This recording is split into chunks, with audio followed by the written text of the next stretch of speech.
Many project settings are available in a Revit project. Even though you begin your project with a template file, there are certainly some settings that you'll want to double check and possibly change with each project. Some of these include really simple things like the project location, the address, and maybe the temporary dimension settings. So in this movie, we're going to create a new project and configure a few of those settings. So let's take a look. Now, we could easily start with the default template, but I'd actually prefer to start with one of the templates that gives us a little bit more structure to begin with. So I'm going to click the new link right here. If you watched the earlier movie on project templates, then you saw that we could click this browse button here, and there were some other choices for us to use. And in this case, I'm going to use the commercial default, and I'm going to click open and click OK.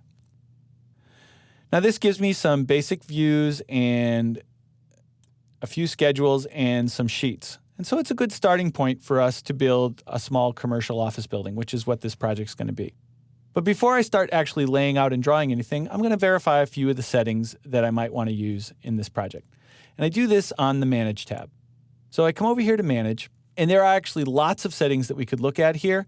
I'm only going to focus on a few for this movie. Let's start with the project information. So when I click here, you don't have to do this right away, but it's not a bad idea to do this early. It's pretty basic stuff that you should know early on in a project. Like you might have some idea of when the project's going to be issued. I'm going to put some date, the status of the project. It might be design development. You could put in the owner. The project address is the actual street address that will occur on the title block. So in this case, perhaps it's on Main Street, Carpinteria, California. The project name might just be simply Office Park, and we'll give it a project number of 2012-01. We can obviously change this information anytime we like, but that information, if we scroll down here, will already fill in to several of the fields in our title block over here. So you can see the owner's name and the name of the project and the date have all filled in. So that's one of the settings you might want to look at early on.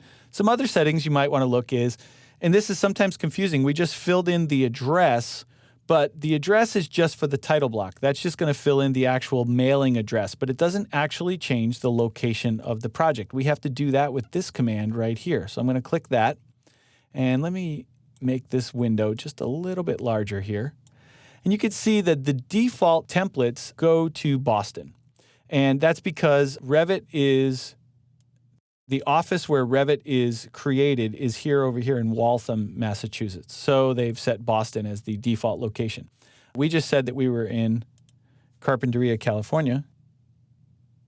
And if I click search right here, because this is using Internet Mapping Service, it'll go right to that location. Now this just accessed downtown Carpinteria, and it gave me the latitude and longitude.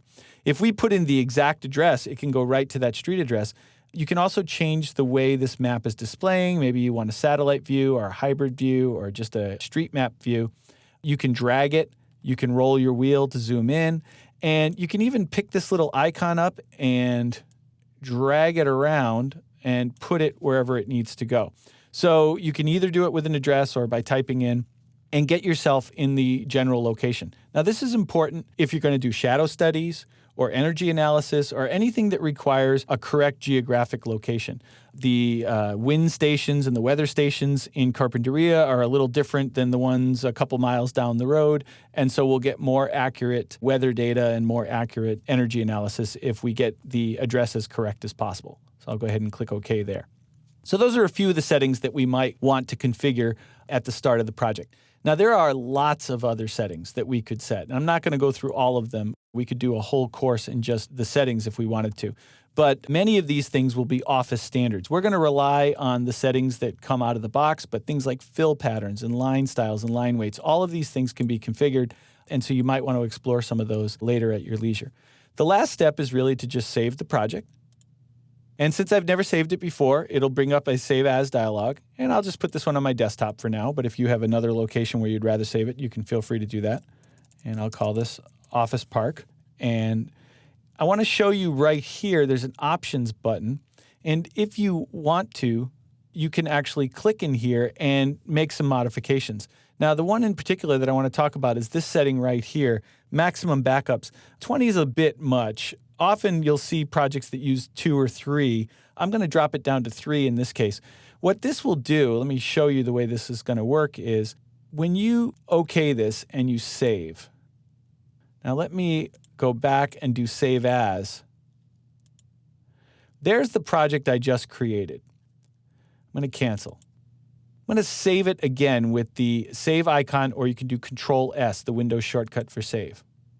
Now I'm going to do save as again, just to access that folder. And you see how I got an officepark.001? That's the backup. So the way it works is over here in options, because I said 3, I'll get 01, then 02, then 03. The next backup after that, it'll take the oldest one, 01, it'll throw it away, and it'll create 04. And it'll keep doing it like that. So at any given time, you'll have up to 3 backups of your project file. And this is useful, of course, if you crash or something goes wrong, you can go back and restore one of those earlier backups. To restore it, you just simply open it and then resave it with a new name. So I'm going to cancel out of there because I don't actually want to make any change there. So we've created a new project, we've configured a few of the basic settings, and now we're ready to start actually building our building. And we'll start doing that in the next few movies.